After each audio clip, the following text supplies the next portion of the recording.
नमस्कार दोस्तों।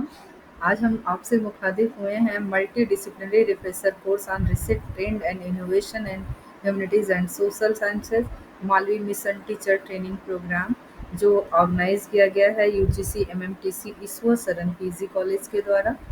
और इसके अंतर्गत हम आपसे रूबरू हो रहे हैं भारत में स्त्री नवजागरण को देखने में। स्त्रियों की जो चेतना है वो खुद को मुक्त करने के लिए शुरू से अपनी अपनी तरह से संघर्ष और प्रयत्न करते आई हुई है। मैं Sudha Tripathi, assistant professor, university of Allahabad, Hindi एवं आधुनिक भारतीय भाषा विभाग, इलाहाबाद विश्वविद्यालय, प्रयागराज, उत्तर प्रदेश। इस क्रम में जो हम शुरुआती नाम देखने की कोशिश करते हैं तो हमारे सामने पहला नाम आता है रस सुंदरी देवी। अपनी आत्मकथा लिखने वाली ये पहली बांग्ला लेखियां हैं, और बांग्ला में आत्मकथा लिखी जाने वाली भी ये पहली आत्मकथा है। दूसरा व्यक्तित्व हमारे सामने आता है रुकैया सखावत का, रुकैया सखावत हुसैन। उसके बाद पंडिता रमाबाई, ताराबाई सिंधे। और फिर इस क्रम में जो हिंदी साहित्य में महत्वपूर्ण नाम हमारे सामने आता है, महादेवी वर्मा आती हैं श्रृंखला की कड़ियाँ को लेकर। श्रृंखला की कड़ियाँ निबंधों का एक संग्रह है जो 1942 में प्रकाशित हुआ।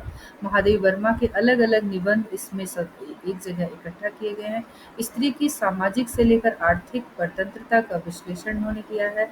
महादेवी वर्मा के समय में स्त्री उम्र जैसी कोई धारा नहीं थी, परंतु उन्होंने महादेवी की ये दूरदृष्टि थी जो वर्तमान समय में भी हमें उनकी इस रचना से स्त्री विमर्श की अनुभूति दिखाई पड़ती है।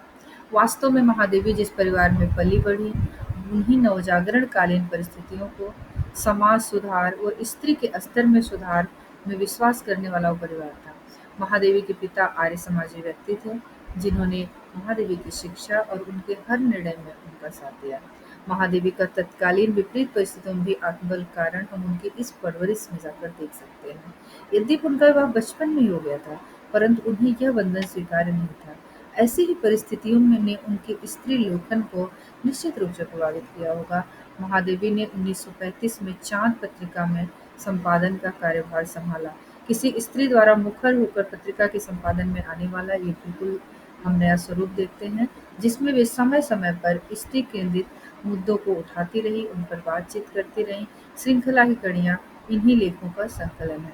इस प्रकार हम देखते हैं मित्रों, पहली बार भारत में स्त्री चेतना की विकलता और उसकी जागृति का व्यापक प्रभाव समाज पर दिखाई देता है, साहित्य में दिखाई देता है। स्त्री समाज में संचेतना आकर जाती रही है, किंतु इस बार भारत के इतिहास में 19वीं सदी के दरमियान कुछ अनोखा दिखा, जिसे मुख्य धारा के इतिहास ने उपेक्षित किया गया, जहां हमें इतिहास में पुनर्लेखन की संभावना भी बनती दिखाई पड़ रही है। यह उपाश्रयी समाज में स्त्री की सचेतना को, उसकी जागरूकता को सामूहिक रूप देने लगा था। जागरण तो पहले भी हुए, लेकिन वे अपवाद हैं। 19वीं सदी के भारत में इसका व्यापक प्रभाव दिखता है। एक साथ इतनी सारी स्त्रियां देश के विभिन्न हिस्सों में अपने नैसर्गिक और सामाजिक अधिकारों को लेकर सचेत होती दिखती हैं, इसलिए हम इसे स्त्री नवजागरण के रूप में देख रहे हैं, स्त्री नवजागरण कह रहे हैं। आज स्त्रियां बहुत आगे जा चुकी हैं, लेकिन जिन रूढ़ियों ने स्त्रियों को कहीं न कहीं बाँधा हुआ है, रोक के रखा है और उनकी गति को बाधित करता है, उनकी शुरुआत उनकी पायनियर स्त्रियां रही हैं। हम उन्हें धन्यवाद देते हुए, आपने हमें सुना, इसके लिए धन्यवाद देते हैं। Thank you so much. Serial